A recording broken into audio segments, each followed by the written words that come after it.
Oke, satu tiket untuk Final Four Pro Liga 2026 akhirnya sudah dikapling oleh Jakarta Popsi Football One setelah kemarin Bethania de la Cruz, Arcela Nuari, dan kawan-kawan mengalahkan Medan Falcon dengan skor 3-0.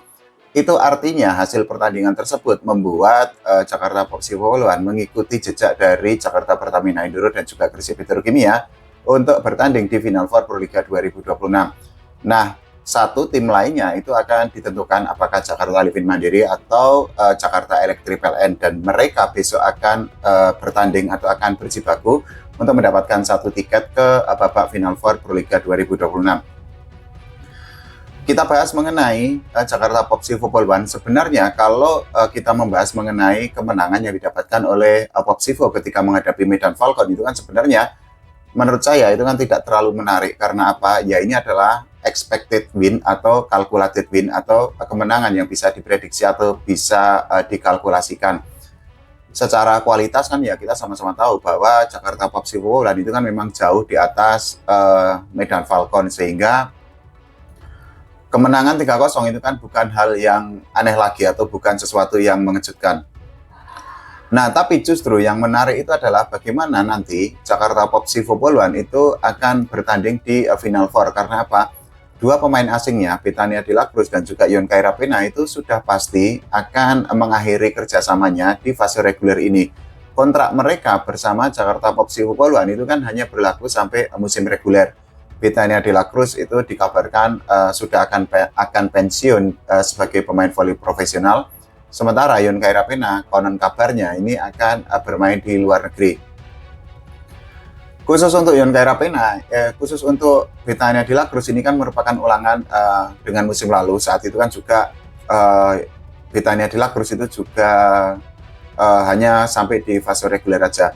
Nah, jauh sebelumnya itu kan saya juga sudah membuat konten tuh bahwa Vitinho Quinn dan juga Bethania de la Cruz itu hanya dikontrak oleh timnya masing-masing sampai fase reguler. Kalau kita bicara mengenai pemain asing, ya pasti ini akan sangat mepet karena Final Four itu akan dimulai bulan April tuh, tanggal 3 kalau nggak salah. Itu artinya manajemen Jakarta Popsi Football One itu harus mendatangkan pemain yang memang memiliki kemampuan kemampuan secara skillnya itu oke, kemampuan adaptasinya juga oke, kemistrinya itu bisa untuk berjalan dengan sangat baik.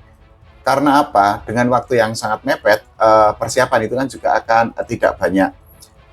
Kalau kita merujuk ke musim kemarin itu kan ada Madison King dan juga Jessica Brusik yang bermain di Jakarta Popsi Football One. Tapi ternyata saat itu kan mereka tidak bisa untuk menggantikan kehebatan dari Bethania de la Cruz di babak Final Four. Ini juga bisa menjadi sebuah kerugian tersendiri bagi Jakarta Popsi Football One. Karena apa? Ya sekali lagi, Bethania de la Cruz itu kan memang masih menjadi salah satu yang terbaik di fase reguler. Begitu juga dengan Yoncai Rapena. Mereka itu kan juga masih masuk di daftar top skor untuk Pro Liga 2026 ini. Nah, yang pasti kalau melihat track recordnya memang Jakarta Popsi Football One kemungkinan besar akan mendatangkan pemain dari Amerika. Nah, pertanyaannya, apakah mereka pemain asing yang akan didatangkan itu dari LOVB atau dari liga mana? Ini yang menjadi menarik karena sekali lagi liga lain itu kan juga masih ada yang berjalan tuh. Nah, tentu saja memang harus bergerak cepat bagi manajemen untuk mendatangkan pemain asing. Kemenangan kemarin itu kan juga membuat, sekali lagi, ini merupakan catatan bagi Popsivo Football One karena itu artinya Popsivo itu bisa hat-trick lolos ke Final Four Pro Liga. Setelah sebelumnya terakhir kali Popsivo itu kan tidak lolos ke Final Four itu di tahun 2023. Nah, ini juga menjadi sebuah pembuktian bahwa ya Jakarta Popsivo Football One itu tidak boleh diremehkan. Meskipun sebenarnya mereka itu kan tertatih-tatih di fase reguler, mereka itu kan juga cukup mengkhawatirkan lah ya, sama kayak Jakarta Livin Mandiri, tapi toh pada akhirnya Popsivo Football One bisa mendapatkan satu tiket ke Final Four. Beda cerita dengan Jakarta Livin Mandiri atau Jakarta Electric PLN yang mana mereka masih harus jegal satu sama lain. Kalau Jakarta Popsivo Football One itu kan sekali lagi memang sudah bisa dikalkulasikan atau sudah bisa diharapkan akan mendapatkan satu tiket ke Final Four karena di pertandingan terakhir hanya menghadapi Medan Falcon.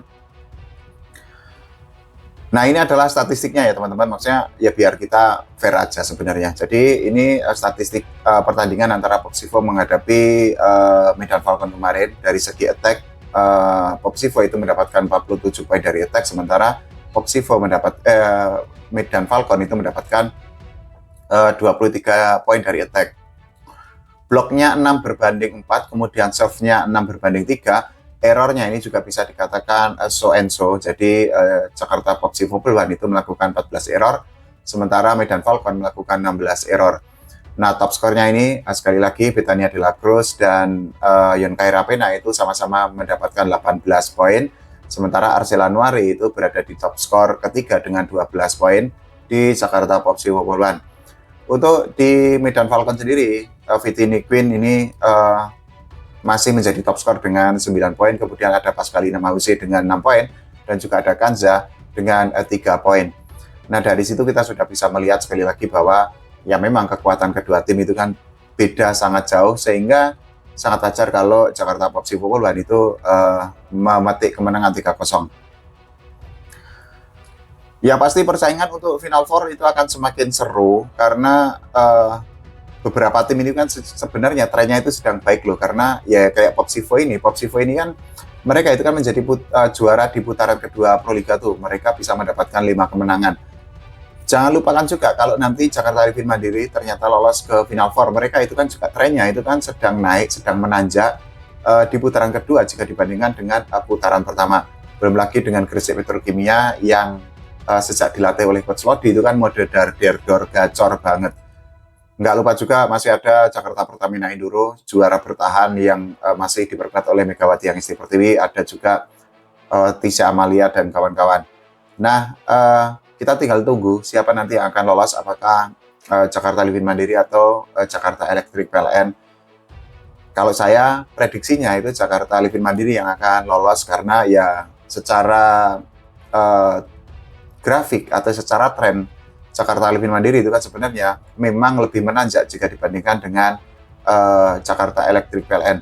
Tapi ya semuanya bisa berubah, artinya hasil di lapangan itu kan bisa tidak sesuai dengan prediksi.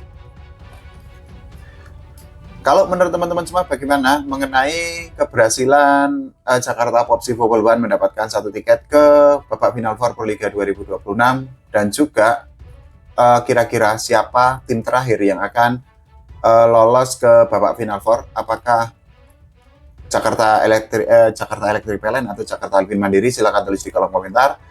Jangan lupa doakan agar voli Indonesia diurus oleh PBVSI dengan semakin profesional lagi, dan juga timnas Indonesia semakin berprestasi tidak hanya di level Asia, tapi tidak hanya di level Asia Tenggara, tapi juga di level Asia, bahkan nanti di dunia. Oke, terima kasih teman-teman semua.